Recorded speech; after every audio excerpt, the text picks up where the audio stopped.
اپنی جان چاہتا ہے، اپنی سلامتی چاہتا ہے تو محمد الرسول اللہ کا دامن چھوڑ دے۔ کس کا دامن چھوڑ دے؟ محمد الرسول اللہ کا دامن چھوڑ دے۔ انہوں نے کہا ظالموں یہ تمہاری بھول ہے، جو میں نے کلمہ پڑھ لیا ہے، جو میں نے اسلام قبول کر لیا ہے، جان تو دے سکتا ہوں مگر اپنے مشن سے، اپنے موقف سے پیچھے نہیں ہٹ سکتا۔ حضرت خبیب رضی اللہ تعالیٰ عنہ کو لایا گیا، ساری عورتیں بھی مرد بھی اکٹھے ہو گئے، مسکرا رہے ہیں کہ خبیب کو سولی پہ لٹکا دیا جائے گا۔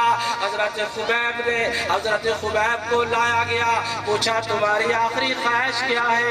فرمایا میری آخری خواہش یہ ہے کہ مجھے 2 رکعت نماز نفل پڑھنے دو۔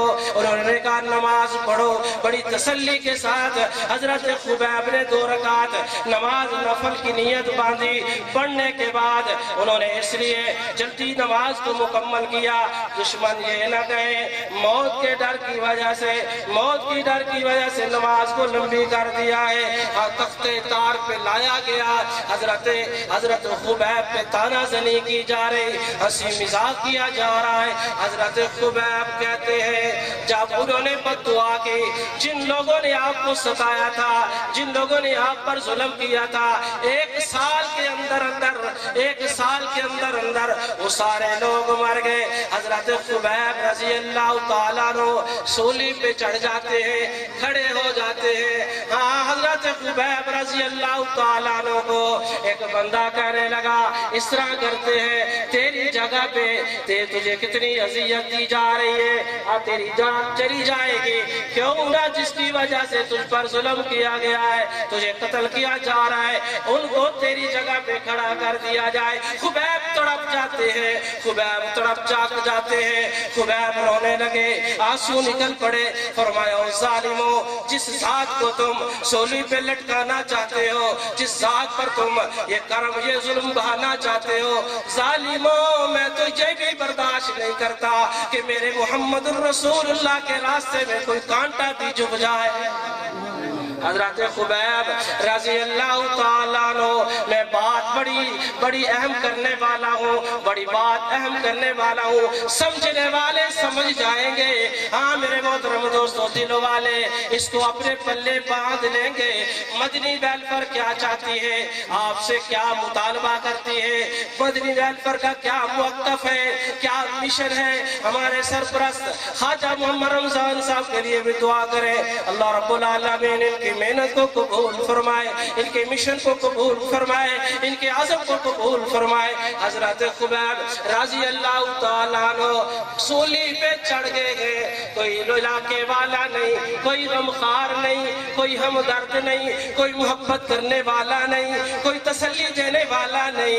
حضرت خبیب رونے لگے، آنسو بہانے لگے، اپنے اللہ سے کہنے لگے اے میرے اللہ، میرا کوئی دوست نہیں، میرا کوئی غمخوار نہیں، میرا یہاں پہ کوئی قاصد نہیں جو میرا پیغام محمد الرسول اللہ تک پہنچا دے، میرا پیغام میرا سلام محمد الرسول اللہ تک پہنچا دے۔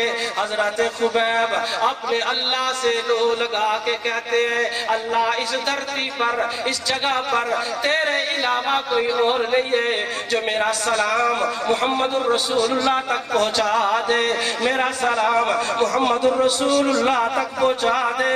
حضرت اسامہ ادھر ان کو شہید کر دیا جاتا ہے۔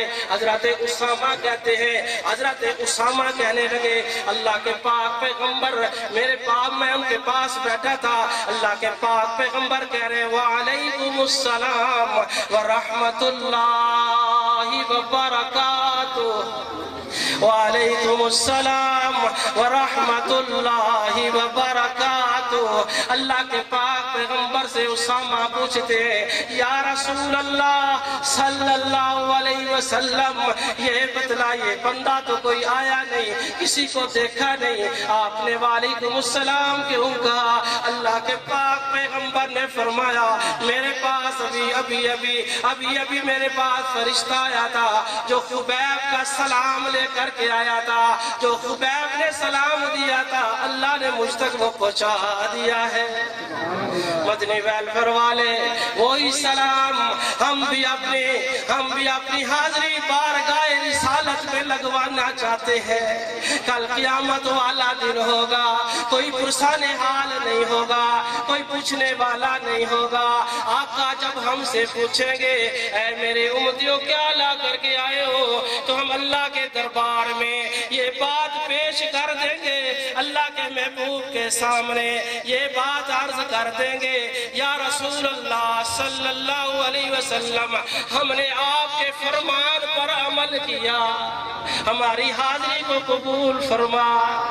ہاں آج اللہ ہماری حاضری کو قبول فرما لے۔